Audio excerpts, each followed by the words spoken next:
Welcome everybody to Module 7. We're going to be jumping in today and looking at motivation, emotion, and personality. This used to be split into two different sections. The first one was motivation, emotion, and stress, and the second one was personality. We're basically just pushing all of those together and looking at them as a whole. So there will be quite a bit of things that we're going through. For the most part, though, a lot of these things are going to be different aspects and concepts that you already understand. They're not super complex or things that you haven't heard about or noticed. It's just going to be more about tying psychological concepts and tying psychological terminology to things you already know. You already experience motivations every day. You experience different emotions. You know about different personality traits. So it's going to be more about kind of nailing them down in a psychological way. So first we're going to be talking about motivation and motivational concepts. We'll skip that for now. So as we're looking here, the biggest thing we want to understand, just to start off, before we can really start getting into more theoretical things, is what is motivation? What is that referring to? It's a term we use all the time, but we don't necessarily always define it, right? We know what it is, but it might be hard to come up with a specific definition. So what it is a need or desire that energizes and directs behavior. So it's, motivating us, which is the word that we're always using, right? It energizes us, it gives us energy to do something, and then also directs that energy towards something, towards a certain goal. Now, the way motivation is expressed in humans, or the way we experience it, is an interplay between two things. We have a push and a pull. So the push that we experience is going to be nature, right? We've talked about nature versus nurture. So we have what we call a nature push and a nurture pull. A simple example of this. When you wake up in the morning, you probably feel hungry at some point during the day. Maybe you don't eat in the morning, so maybe it's during lunch, but at some point during the day, you feel hungry. That would be the nature push. When you start to feel, and it's hard to kind of describe what hunger is, it's just a feeling, and you just know it's hungry. That's what it feels like. So when you have that feeling, you're being pushed by your biology to do something. It's energizing you and directing you toward a behavior. So in this case, the behavior that it's directing you towards is to eat, to find food. So that would be a nature push. It's pushing you towards something. Now we also, like I said, have this nurture pull. So the nurture pull might be where when you're walking down the hallway and you walk by someone's classroom during lunchtime and you smell pizza in their room. That would be a nurture pull. The environment is pulling you towards a certain direction. Now, a lot of times what's going to happen is sometimes we'll experience them separately. Sometimes we'll, be walking and maybe we don't feel that hungry, but then we smell something, it smells super good or it looks really good, and we experience that nurture pull, even though we're not necessarily, really hungry. We don't need to eat right there. Other times we might have a really strong nature push, and then that pull will come later. A lot of times it's going to be a little bit of both. It's going to be an interplay of both, where I start to feel hungry, so I go to my kitchen and I start looking at all the food, right? And a lot of times you don't just get up and grab the first thing that you see to eat. You go through and you look through the fridge, you look through the cabinets, you look to see, okay, what do I want? And what's happening is as we're looking for everything, we're feeling that nurture pull, where it's going to pull us towards something. It pulls us towards the thing we want to eat. We see something, we smell something, we think about something, and it sounds really good, and that's that pull that's happening. And these are really, really important. They're also really effective. An example that I remember when I used to work in a restaurant, and I remember when I was working there, one of the things that some people used to do is whenever they had certain objects on the menu, so like maybe it'd be like a really big burger or a dessert that smelled really good, or something that had a really, really strong smell, like wings or something like that. Sometimes what they would do is when you're going to the table, instead of taking the direct route, they would kind of take a longer route and kind of zigzag around people to walk by a bunch of tables. And what they're doing there is there's already the nature push because you go to a restaurant to eat. So we already know these people are hungry, but that nurture pull starts pulling on people, where you start to see something or you smell something and you're like, oh my God, that seems so good. And then you want that thing. So there's this interplay that's happening. Now, obviously, I'm using a food example, but this same idea of this interaction between these two pieces is happening for the majority of our different motivations that we'll talk about. So let's start looking at some of these different theories that we have about motivation. So each one is just going to kind of be looking at what happens and how motivation functions, but looking at it in different ways and trying to explain why these motivations happen or how they're happening in different kind of ideas. In reality, probably each of these theories can explain certain motivations that we have. So our first theory is instinct theory, which is basically the evolutionary perspective. We've talked about that before, but it's these instincts. So what it would say is that people are motivated to behave in certain ways because they are evolutionarily or genetically, right? Because our evolution is going to affect our genetics, programmed to do so with survival instincts. So we have some really simple examples of this. We can actually see them, although I'm covering up the ducks a little bit in the top. We can see this in both of these GIFs here, right? We've got our ducklings, which obviously aren't people, but we have our ducklings, and they are instinctually, programmed to imprint on the mother duck, and that's why they follow the mother duck around, and that's why they always walk behind. If you've ever seen ducklings, they're never just in front or around, they're always following behind. It's because that's part of this instinct that they have to do this. We also talked about, when we were looking at development, we talked about different instincts that infants have. So for example, rooting, which is what this baby's doing here, where if I rub their cheek, they'll turn towards it, open their mouth, and look to feed. Right? Those are all instincts. They're not consciously thinking, oh, this means food. They just naturally do this without having ever, been taught it before. Generally speaking, these instincts are going to motivate us to survive. There's other things we'll look at later, like fight or flight, that could also be instinctual, where you react without necessarily thinking about it. But generally, these are going to be our survival mechanisms, our instinctual fast reactions. Now, today, when we look at instincts, there's kind of a debate as to whether or not human behavior is truly instinctual. Again, I think maybe in infants we could say, yeah, those are probably very likely instincts, as they have just been born, so they don't have time to learn anything. But once we get outside of infancy, it gets a little bit tougher because people start interacting differently. They don't always react the same way. There's a lot of cognitive thought processes going on and social aspects going on that can shift these. And so there's a little bit of debate as to whether or not any of human behavior is truly instinctual. That being said, obviously they're very visible in animals. Animals are much more instinctual than human beings are. That gets us to our drive reduction theory. Drive reduction theory. So what this basically is this idea of trying to balance out physiological needs. All right, in search of balance is a way we could talk about the drive reduction theory. So just to kind of give you the specific definition, it says the idea that a physiological need creates an aroused tension state or a drive that motivates an organism to satisfy that need. So drive reduction theory would explain something like hunger or thirst really, really well. When you're thirsty or you're hungry, you just have this kind of inner need to satisfy those needs. And again, it can be really hard if I asked you, what does it mean? Like, how do you explain being hungry to someone? It's really hard to explain, right? It's just kind of a thing that where you feel hungry and it pushes you to get food. Now, the drive reduction part is this idea that we feel this tension, right? The aroused tension.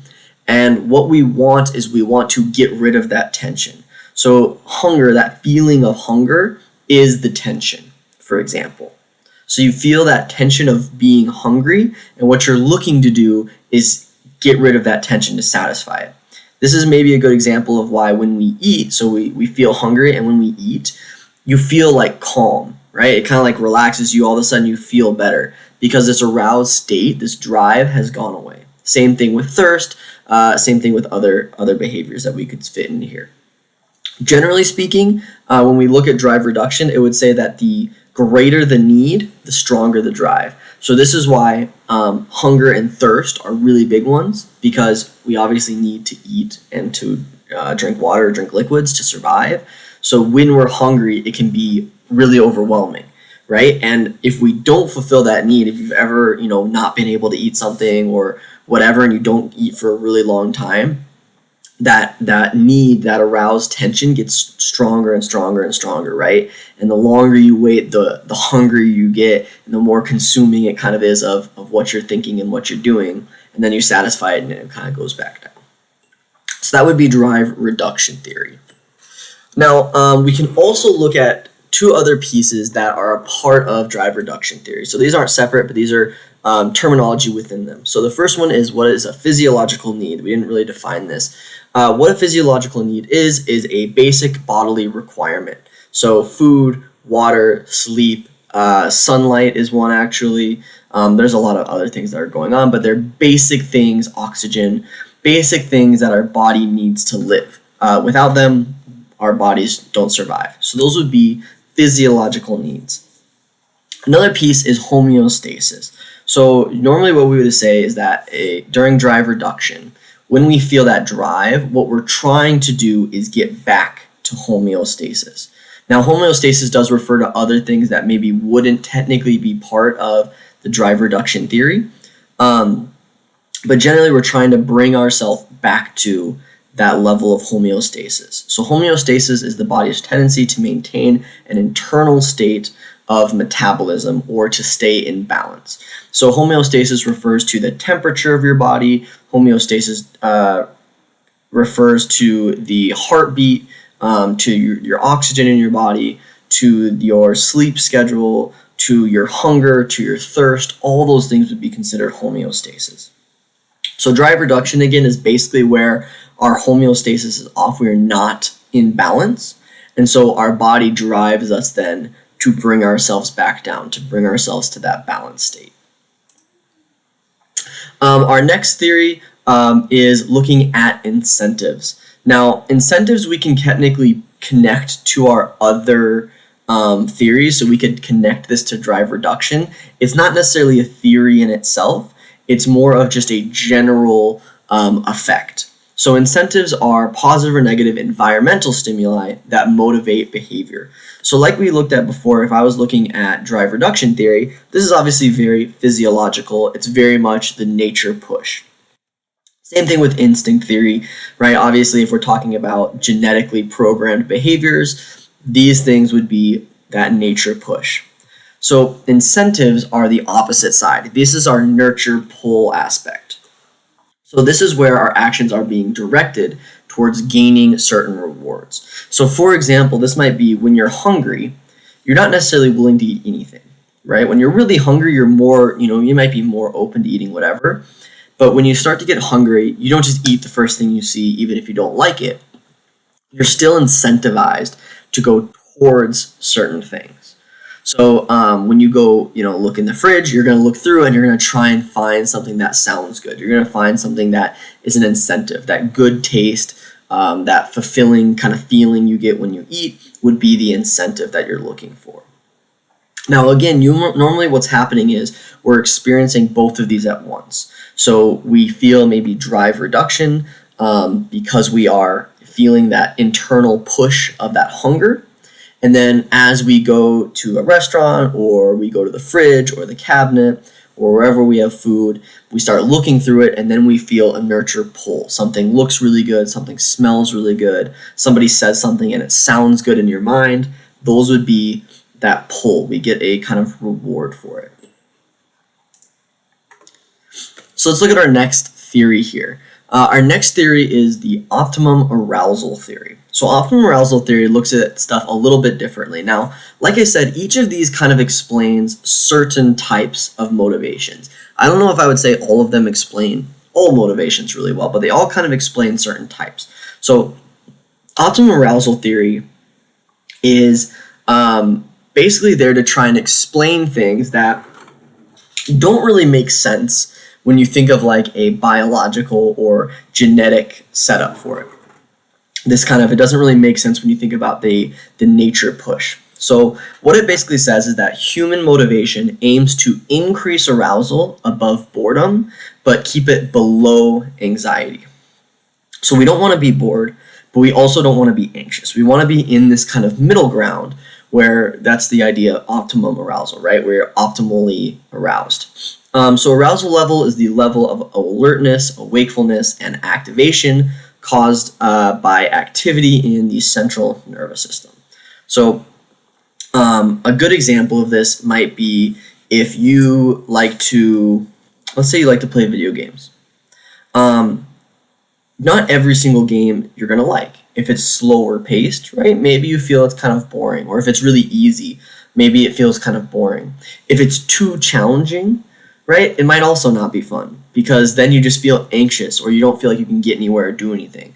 We want to be right in kind of that middle ground where we can feel a challenge but also feel like we can complete it, where we aren't bored, there's always something to do, but we're not anxious to the point where we're stressed out. And this would all be that optimal arousal theory. We're going to look at an example here of a climber. We'll look at kind of this trailer for free solo, but optimal arousal theory is an example of why people might do things, for example, like climbing a mountain. Climbing mountains biologically doesn't really make sense because you're taking a giant risk that you fall off the mountain and die. That doesn't seem like something that we would want as human beings genetically.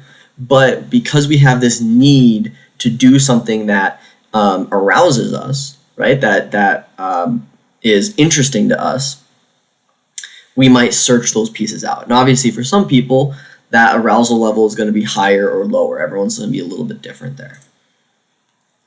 So that gets us to Yerkes-Dodson law. So optimal arousal theory, this is another piece of it. The Yerkes-Dodson law says we usually perform most activities best when moderately aroused, and efficiency of performance is usually lower when arousal is either too high or too low. Okay, so the first part again is we usually perform most activities the best when we are moderately aroused. So what this means is, again, we're always aiming for this kind of perfect balance. Now this is a little less about motivation and more about how well we actually do a different task during this motivation. So the idea is let's say, for example, let's say you play sports.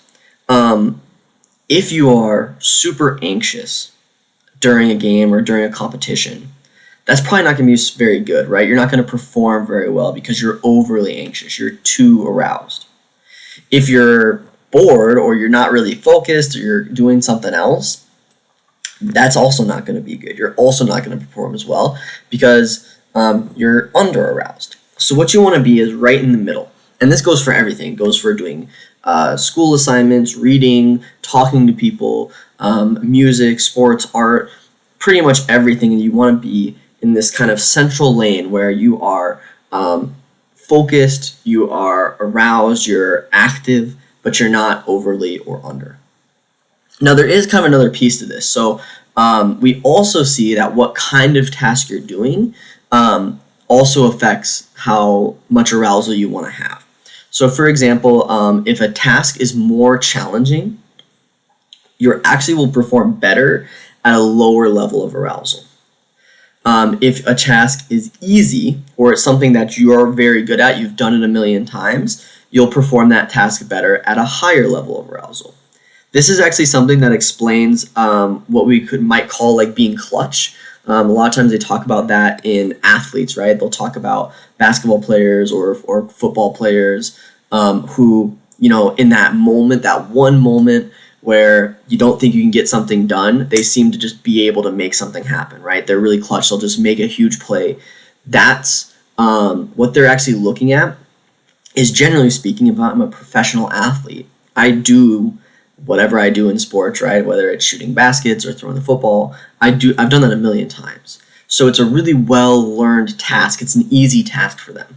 So when I'm at that really high level of arousal, which would be what's happening in those really important moments to win a championship or something, I'm actually going to perform even better than I might normally do. And that's kind of where that comes from. Now, again, on the opposite side, if I'm doing something that's challenging and I'm at a higher level of arousal, it's actually going to be negative. I'm going to underperform because I'm going to become too anxious, basically. So again, it's finding this perfect in between here. And I'm sorry I was covering this graph. So this is that Yerkes-Dodson law right here. So you can see overall there's this kind of middle ground right here that we want to be in. If it's a difficult task, we want it to be a little bit lower. If it's an easy task, we want it to be a little bit higher. But generally speaking, it's still a pretty much area. If we're bored, it's not going to go super well. If we're anxious, it's not going to go super well either. So we want to be right in this kind of middle ground here. Oops, let me move myself out of the way. So the last theory that we're going to talk about today is Maslow's hierarchy of needs. This is probably the most influential and the most important, at least for us, theory of how motivation works. Maslow's hierarchy of needs is also a really big one, not necessarily just because of how impactful it is, or I'm sorry, how impactful it is, but it's also very much a part of what we do day to day. It's very much a part of school, it's very much a part of work, it's a part of businesses, it's a part of government. This is a concept that kind of touches everything, where, you know, as a teacher, I'm not really thinking about drive reduction very often, but I am going to be thinking about Maslow's hierarchy of needs. So the psychologist that came up with it is Abraham Maslow. That is one of those psychologists that you should know. When he comes up, you should definitely be able to tie him to this concept. It should be pretty easy because the last name is the same. What he basically said was that people are motivated by hierarchy of needs. Pretty straightforward, right? So here's our hierarchy. We will go through all of these different concepts. So I just covered it up. At the bottom, we have physiological. From there, we have safety, love and belonging, then esteem, and then at the very top, self-actualization. The basic idea is that we start at the bottom of that pyramid, we satisfy those needs first, and then we can move up once those needs are satisfied. What's really important here is that we cannot move up until that need is satisfied. So until we deal with, you know, the physiological needs and our safety needs, we can't get to the point where we're trying to work on love and belonging or esteem. We're just unable to move. Now, again, this is really important. We talk about it a ton in schools because our higher level needs are usually what we're looking for when we're talking about education, right? And kind of a very simple idea is, if I want to talk about physiology, if I have a student who, let's say, is maybe homeless, or maybe they don't know when or where they're going to get their next meal, it's probably going to be very challenging to have that kid in class and try and teach them and get their skills, their educated skills up. Because obviously food is going to come first. If you don't know where you're going to eat, you're probably not super focused on your psychology class. You know, at the end of the day, you're focused on, where am I going to get food next? How am I going to do that? So again, the idea is we want to start meeting those lower needs. That way we can move our way up to start working on the higher ones. So let's look at each of one. So again, our first one is our physiological needs. We already talked about what physiological needs were. These are the most basic steps, the very, very first ones. They have to do with the things that we literally need to survive: air, water, food, those kind of things. And I kind of pretty much already gave you the example that's on here, but it says, when you're very hungry, for example, all your behavior may be motivated by the need to find food. Once you eat, the search for food ceases, and the need for food no longer motivates you. Again, pretty basic, right? When you're really, really hungry, you're not thinking about anything else. You're thinking about, how am I going to get food? How am I going to feed myself? That's it. You're not worried about anything else. And obviously, the greater that hunger gets, the more that is going to kind of consume your behavior. So that's going to be our most basic level when we're looking at the hierarchy of needs.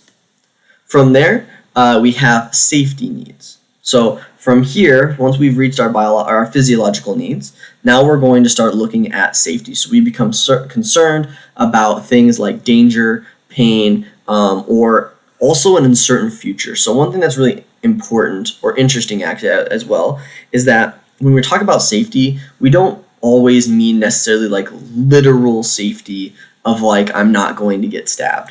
Obviously that's really, really important, but it's also a safety of our life in general. So today, you can feel safe as far as my physical body. I'm not worried about pain. but I might not feel safe that I'm going to be able to keep my house, or that I'm going to be able to keep my job. That would be this kind of uncertain future, which is also a safety need. So to meet this need, we will need to feel both physically safe as well as safe in our future, that we can count on things going a certain way, that we aren't in dire danger, or we're not really likely to lose our life or our future and how it's going. Again, we're motivated to direct our behavior towards, at very basic levels, getting shelter and then protection to satisfy this. Like I said, this is, if we're moving up, once we've eaten, now we want to make sure, okay, do I have a home to go to? Do I have a place that I feel safe? And that's going to be those safety needs. From there, we move on to love and belonging needs. So this is really all about other people, connecting with other human beings. So the the need to bond with other human beings, the need to be loved, and the need to form lasting attachments. We've kind of talked about this when we talked about development, especially in adolescence and middle adulthood. Human beings intrinsically have this need to connect with each other. We are social beings. We don't do very well on our own. So we have this need to create that bond. And we can see that, and this is something that we'll look at a little bit later as well. But not having these attachments actually has really negative effects on pretty much all parts of us. It actually negatively affects health. So when you aren't able to create attachments to other people, you literally are less physically healthy. It has a negative impact on your overall well-being. Just emotionally, you might feel more sad. Emotionally, you might not be very motivated. You might not be able to do things. And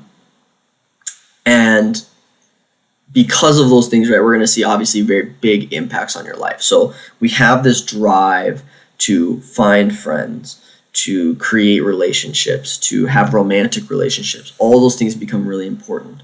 You can see this need really well in elementary school, middle school, high school, college. It becomes really important, right, that people like you. It becomes important that people care about you. It becomes important to fit in. All of those things are connected to this need for belonging and this need for love that we have. Our next need is going to be self-esteem needs. So this is our desire for respect. Okay, so our self-esteem needs, we want to be respected by our peers, we want to feel important, and we want to be appreciated. Okay, those are all in this self-esteem need. Now again, remember, these are all working our way up. So at this point, we've already met our physiological needs, we've already met our safety needs, and we've already met our loving and belonging needs. So now that we have all those, now we want to kind of get respect. We want to be appreciated. We want to feel important. We want to feel like what we do matters. So people often look for ways to achieve a sense of mastery, and they may seek validation and praise from others in order to fulfill these needs. So the idea here is, generally speaking, we're going to start to try, we want to be good at something, and we're going to pursue those things. And it doesn't really matter what it is. We just want to feel like we've mastered something. So again, these can be academics, this can be athletics, it can be music or art, it can be a career, it can be a hobby. We just want to feel like we've been able to master something, right? And again, it doesn't really matter. There's been actually really interesting things where people have talked about really, really challenging video games, like Dark Souls and things, and people have talked about that pulling them out of things like depression because of this feeling of mastery, that when I was able to do this thing or achieve this thing, it made me feel like I had mastered something. It made me feel like I had kind of met these needs, and that obviously helps them on. So it doesn't really matter what it is, but it's just about being good at something. Then we get to our very top of our pyramid, which is self-actualization. So again, this is our highest level. Basically what this is the idea that we are achieving our full potential. Now again, full potential is going to mean different things for everybody. It's going to look totally different depending on who you are. So But the idea is we kind of reached this peak, right? We have become everything that we can be. We are fully actualized as to who we are as a person. So we do this in a lot of different ways. And we can see those on the bottom, right? So it can be seen in acquiring new skills, taking on new challenging, behaving in a way that will help you to achieve your life goals. All of those are self-actualization. So I've met all these other needs. I feel like I've mastered something. I feel like I have the respect of other people. Now, instead of looking for respect, I'm just going to do whatever makes me feel like I have reached my full potential, right? So maybe I'm going to do something that I'm not good at, but I'm going to go and I'm just going to try and get good at something different. I'm going to do something totally new. Maybe I'm going to find a challenge that I haven't been able to complete, or something that I think will push me, right? Maybe that's a way that I self-actualize. Maybe I'm going to try and set specific goals for myself that I want to achieve, and I'm going to go out and complete those goals. All of this would be the self-actualization that we get to.